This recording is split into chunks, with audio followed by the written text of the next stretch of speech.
Tropical Storm Debbie is now on our doorstep. We're fine-tuning rain totals and wind speed and increasing the tornado threat. Everything your town will see hour by hour. And we are live on the scene of a confirmed tornado in Sampson County. And I'm pretty sad about it. Hear from a 9-year-old boy who was in this house as the roof was torn off.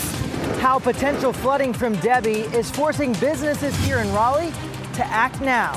And breaking news, dozens of parasitic infections tied to 3 Wake County restaurants. Right now at 6, this new drone video shows the damage Debbie has already caused after a tornado touched down in Sampson County. And more of them could be on the way. Parts of the coast are under a tornado watch until 11 o'clock tonight, and much of the area under a level 2 risk for severe weather tomorrow. Hello and thanks for joining us. I'm Gerald Owens. And I'm Deborah Morgan. Wake and Durham public schools will be closed tomorrow, among other districts running at the bottom of your screen. We have that risk for tornadoes, flooding, strong winds, and several inches of rain.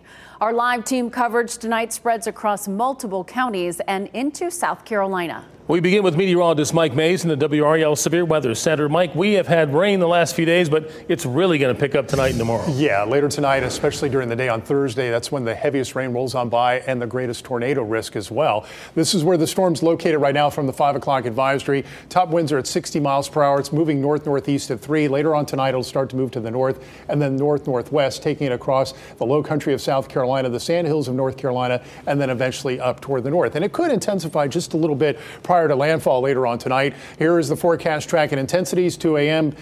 65 mile per hour winds, 2 a.m. Friday, 35 mile per hour winds, and then it takes off like a shot. Once it interacts with the cold front, it'll pick it up and it'll push it away. Give you a closer idea where it could make landfall just to the north of Charleston, south of Georgetown, move through South Carolina, west of Florence, Sandhills, over the Triad, and then points northward. And the way the movement is, maybe the heaviest rain perhaps would be more off to our west. There has been an adjustment in the flooding threat. We see rain across the area on the live dual Doppler 5000. Initially, it has been on the light side, the south toward Fayetteville and even farther south toward Lumberton. Some of the rain has been heavier. There have been flash flood warnings, flood advisories, and this band will shift up to the north later on tonight and tomorrow, and we'll be in line for those heavier rain bands that would bring that potential for flooding.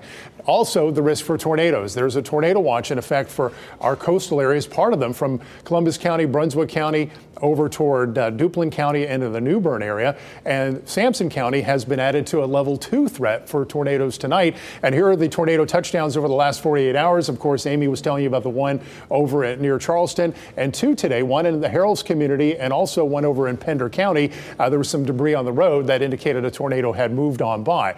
There is the risk tonight, level 1 for parts of Cumberland County, also Sampson County, parts of Johnston County, level 2. Pretty much down east toward the coast, and then tomorrow it expands farther north into the west. In fact, the entire viewing area is under risk for tornadoes tomorrow. The greatest in yellow from eastern Wake County all the way toward about Martin County, north up into southern Virginia. This area is likely to be under a tornado watch for the day tomorrow, and the flooding threat has shifted, been adjusted due to the way the track is. So where you see the purple for the Triad, Sandhills, Fayetteville, close to Wilmington, that's the extreme threat for flooding. Now a medium threat for our eastern counties where rainfall totals around Rocky Mount and Wilson may only be around 2 to 4 inches. Futurecast shows the storm advancing upon the area. There are those heavy rain bands, and embedded in those rain bands are those gusty winds that could get up to 30, 40, 45 miles per hour during the day tomorrow and tomorrow night. 7 o'clock tomorrow evening, the storm's moving into the Sandhills. By 2 a.m. Friday, the bulk of the rain is out of here, and by Friday, just a few leftover showers. Well, thanks very much, Mike. Here in the WRAL Live Center, I want to talk about that tornado in southern Sampson County. We tracked it live on the air this afternoon around 2:15 there in the Harrells community. A spotter first spotted a rope-like funnel near the US 421 area in Harrells. Then law enforcement spotted that tornado on the ground crossing Wildcat Road. And then we got those reports of damage over on Bland School Road. Let's head out there live right now to Heidi Kirk, who is in front of one of those damaged homes, and a 9-year-old boy who had an afternoon he will never forget. Heidi. Brian, that 9-year-old described the absolute terror that he felt listening to the wind and the rain as this tornado rolled through. I want you to take a look over this way at some of the damage you're going to see. There are 2 homes on this street with extensive damage. There are trees uprooted, debris scattered everywhere. There's been quite a community coming together to help pick up the pieces here, and people just getting their belongings that they've had for years basically off the ground, out of the mud. It really is devastating for these people. But speaking of that 9-year-old boy, he told us that he was in the home playing video games when he started to hear the rain pick up. The power went out, and from there he said he felt the roof get ripped off of his home. It's certainly a time that he will never forget. Yeah, all of that chairs and stuff was blocking the front entrance. The door was wide open. Looking back at it, it is kind of sad to see something I grew up in all my life to be, well, what it is right now. I certainly cannot imagine the devastation that he feels. That's a home that he lived with people in all of his life. It's really devastating. You know, he left here tonight without a home, essentially, having to find another place to live. But as you can see, there's crews out here as we speak, picking up debris and making sure the electrical wires are out of the way as the rain is picking up this evening. Brian? All right, Heidi, I'll take it. Thank you very much. We are also seeing conditions deteriorate on the North Carolina coast. We have new video from Ocean Isle Beach. It shows how hard the rain has been falling. Of course, you see it a lot of times blowing sideways, the rain and the winds there so strong. Eric Miller's been out in the elements for a couple of days now. Eric, this looks about to be the worst conditions you've seen so far. Well, just about, Gerald. For the last 12 hours, really, at Ocean Isle Beach, we have seen these bands of rains come and go, and right now they're coming down all over this area. Just take a look. You can see these high winds whipping waves in here, rattling the palmettos, rattling the sea oats out there on the coast. Ocean Isle, as well as many other communities here along the Brunswick County beaches, they are under voluntary evacuation orders, with officials urging people to get out sooner rather than later as these torrential rains fall. You take a look at some of the video we got out here earlier, you can see just how hard this rain has been coming down here over the last several hours. This coming after a relatively quiet start to our day here. We're, of course, expecting more of this throughout this afternoon, throughout this evening, with officials, including the Brunswick County Sheriff's Office, urging people to pay especially close attention as they have reported more and more places where water is now over and across roads, both from ponding as well as from creeks. Those officials encouraging people to take it slow, drive safely, and not put themselves and others at risk. This, of course, only likely to get more dangerous as the sun goes down, the darkness sets in, and this rain continues to fall. In Ocean Isle Beach, Eric Miller, WRAL News. Quite a squall there, a squall that he's seeing there. We've had crews in South Carolina during the storm as well. Photojournalist Keith Baker and WRAL's Chelsea Donovan spent several days at Myrtle Beach. Chelsea is live right now with conditions there. Yeah, it's interesting. The weather here in Myrtle Beach can't make up its mind. We've been through gusty winds and torrential rain. Now look at that. A little bit of sunshine and those vibrant blue skies. And what it's doing is it's bringing out all the vacationers here out on the Grand Strand. You look down there, down towards the boardwalk. You can see a lot of people coming out and making the most of this. I would imagine some of them going stir crazy. We caught up with many of them this afternoon. For a brief moment during a break in the wind and the rain, the beach strand was busy as it can be with Debbie in town. I've never been to the beach and it looked like this before. Caleb Hayes came from Charlotte to the coast, and he was met with rough seas, wind, and rain, just trying to make the most of Mother Nature. So we're staying in a resort, so we've been in and out of the resort pools. The gusty winds and rain made Ocean Boulevard basically a ghost town, usually bustling with people. August is kind of the end of our peak tourist season.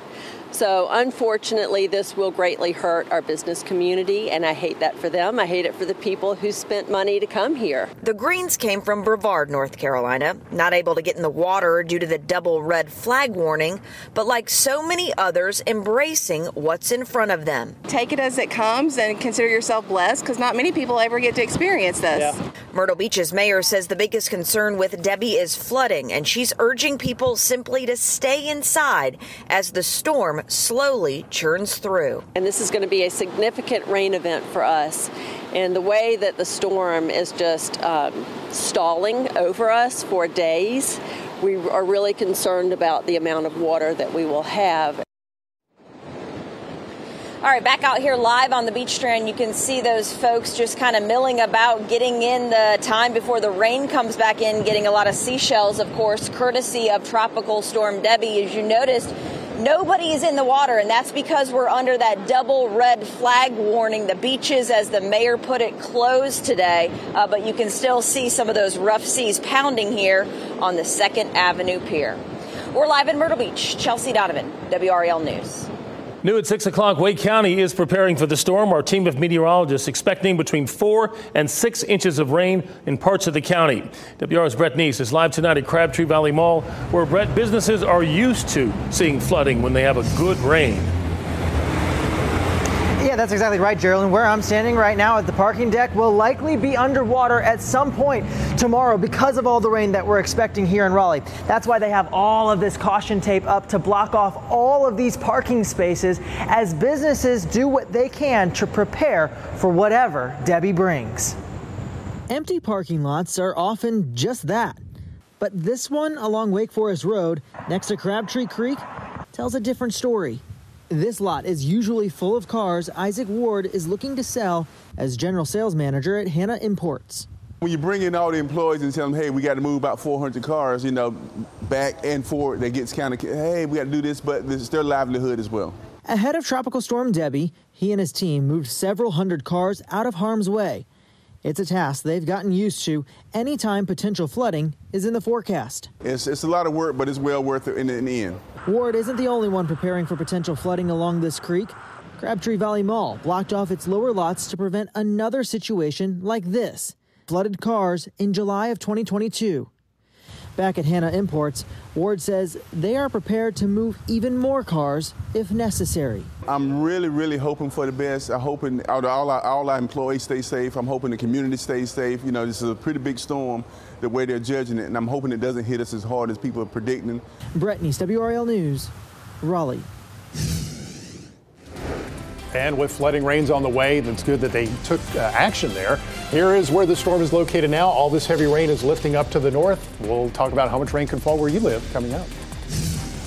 And here at the WRAL Live Center, we're keeping an eye on that network of cameras along the North Carolina and South Carolina coast. This is a live look right now at Southport in Brunswick County, getting one of those rain bands, bringing heavy rain and gusty winds right now.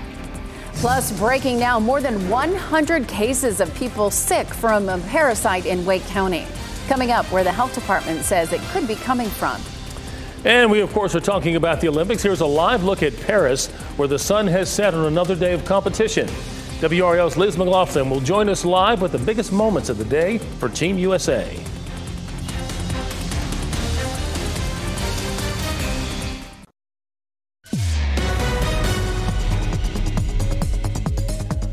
We have some breaking news tonight. Dozens of cases of people sick from a parasite are being investigated in Wake County. The outbreak is tied to herbs or vegetables served in at least 3 local restaurants. Ashley Rose in the studio with the details we know so far. Ashley. Guys, this morning, WRAL got a call from a woman who said she and her daughter tested positive for an infection from a parasite after dining at a Cary restaurant. We started investigating, and just in the past hour or so, we have learned at least 134 people have tested positive for this infection in Wake County since May.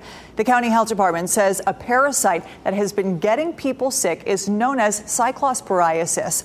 It's an intestinal infection, usually contracted from eating produce contaminated with feces. And the health department says it's investigating herbs and vegetables served in 3 Wake County restaurants as the source of the outbreak, but not the restaurants themselves. One woman tells us she was bedridden for over for a week with severe diarrhea, nausea, body aches, and a fever. It wasn't until a friend was hospitalized for several days that she learned about the parasite and tested positive herself. Coming up on WRAL at 7 o'clock, our health reporter Grace Haba brings you her interview with that woman and explains why this parasite is often missed in initial tests. Gerald.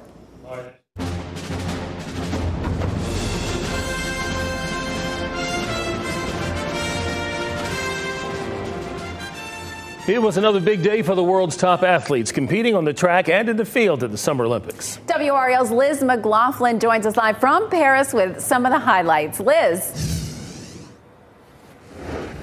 Deb, Gerald, you know, the U.S. has been the queen of comebacks here in Paris with some upset wins that have ended some decade-long medal droughts.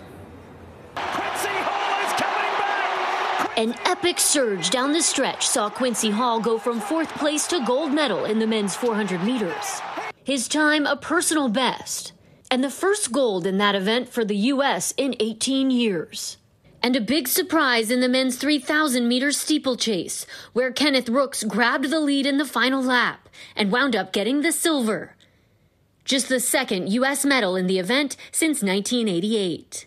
A lung-busting, heart-stopping surge! Days after an upset gold medal win in cycling's 98-mile road race, Kristen Faulkner added another in the velodrome, part of the team pursuit final against New Zealand. Team USA, an epic gold medal! Can this for 3rd place if he can jerk it. 20-year-old Hampton Morris did just that. His bronze medal, the first of any sort for the U.S. in weightlifting since 1984. Back up top. And drama in men's water polo. The U.S. scored with 32 seconds left to force a shootout against Australia. That's where Marko Vavic got the winner, advancing Team USA to the semifinals and chasing the first medal since 2008. That's the year that marks the last time Team USA competed in artistic swimming. But today, they put on a show that brought them silver, runner-up to China. And you often see swimmers wearing caps like this, but not artistic swimmers. Because there's a ballet element to this, their appearance is part of the performance. So they have these elaborate updos and headpieces, and they actually use hot gelatin, comb it in their hair. This takes hours, by the way, and let it harden like a helmet. So that way it stays in place while they're doing all those really difficult moves upside down and underwater. Deb, How long does it take to clean the pool out when they're done doing that? It might just harden also. Right. They were amazing. That was probably one of my favorite parts of today. Liz, thank you. Well, earlier, WRAL's Heidi Kirk was live in Sampson County. We showing us tornado damage in Harrells. Take a look at this viewer video showing the tornado on the ground. We are under that level 2 risk tomorrow. Many of us are, with a risk for tornadoes. Meteorologist Mike Mays back with us in the WRAL Severe Weather Center. Mike, tomorrow the worst day of this storm for us. Yeah, and unfortunately we do have that risk for tornadoes, and I know a lot of people are really scared with the potential for tornadoes. We'll be here throughout the afternoon, Kat and myself. If there are any warnings, we'll let you know immediately. We'll be on Fox 50 during the afternoon, and we'll be cutting in at times during the Olympics to let you know what's happening. But that's just one of the threats we face. Flooding is another. There's where the storm is located right now, offshore Charleston. It is moving north-northeast, but eventually tonight it'll move to the north. And all the green polygons are flood warnings, flash flood warnings, flood advisories. So all that heavy rain that you see over our southern counties will all be shifting up to the north. So there will likely be more flash flood warnings in this area because all this rain is moving slowly and training from southeast to northwest. And so we need to get ready for later on tonight and especially tomorrow morning for the commute and tomorrow afternoon for the commute for some very heavy rainfall. And the roads are just going to be a mess. Not too bad out there right now. Our northern counties are quiet. Person County, Granville, Vance, Warren, Southern Virginia, you're all quiet right now. There's some rain over toward Clayton and Garner, over toward Columbia Springs, Lillington, Bowie's Creek, seeing some light rain, but that rain will turn heavy as we go through the night tonight and during the day tomorrow. And I wanted to show you the 2-day rainfall totals that we've seen from this storm. Okay, so if you look at the orange, that's 6 to 10 inches. So 6 to 10 inches widespread across parts of South Carolina, a few parts of our lower coast seeing that as well. The yellow is 4 to 6 inches. So Brunswick and Columbus County already per the Doppler radar showing 4 to 6 inches of rain. 2.5 to 4 is the red. The purple is 1.5 to 2.5. half, and we should see this color widespread up in the area tomorrow and tomorrow night. That will allow for river flooding to be an issue as we go into Friday and the weekend. So here's another look at Futurecast, 6 o'clock this evening, showing the rain moving on by. Heavy rain in our southern counties at 11 o'clock, so when you join us at 10 on Fox 50 and 11 on WRAL, the radar will likely be well lit up in our southern counties. 4 a.m. if you're an early starter off in the Sandhills, watch out for that very heavy rain. Elizabeth will be on the air starting at 4 a.m. tomorrow to let you know what's happening, to keep you informed. 1 o'clock, we see those rain bands, and again, embedded in these rain bands, perhaps a little spin-up tornado or two. We'll be on the air continuously if we see that being the threat through the afternoon. 6 o'clock, seeing the showers still with us. By 11 o'clock tomorrow night, the storm is over the Triad, moving up to the north, and that will take the rain away with it. We do have that flood watch that's in effect through tomorrow night. What's expected? Heavy rainfall and flash flooding. And then our rainfall totals, we've revised them. Some of our eastern counties seeing lower totals, 2 to 4 for Rocky Mount, 3 to 6 in Goldsboro, 4 to 6 in Raleigh, 5 to 7 in Fayetteville, 5 to 7 in Southern Pines. So it looks like this corridor here would experience the heaviest rainfall. That's where that extreme flooding threat is located. Showers are likely tonight, 74 the low. Tomorrow's high about 79. Overcast rain all day. WRAL Weather Alert Day, another one for Friday. Into the weekend, the front that's going to give Debbie the kick to move out stalls across the area. Unfortunately, that keeps the chance for showers and storms in the forecast. 30% on Monday, and then Tuesday and Wednesday dry out, and maybe a little less humid by next Wednesday. You know, that's an insult to injury. It is. We just don't need that. All right, Mike, thank you. Still ahead, several Taylor Swift concerts had to be canceled after authorities say someone was planning an attack. What investigators say they were trying to do.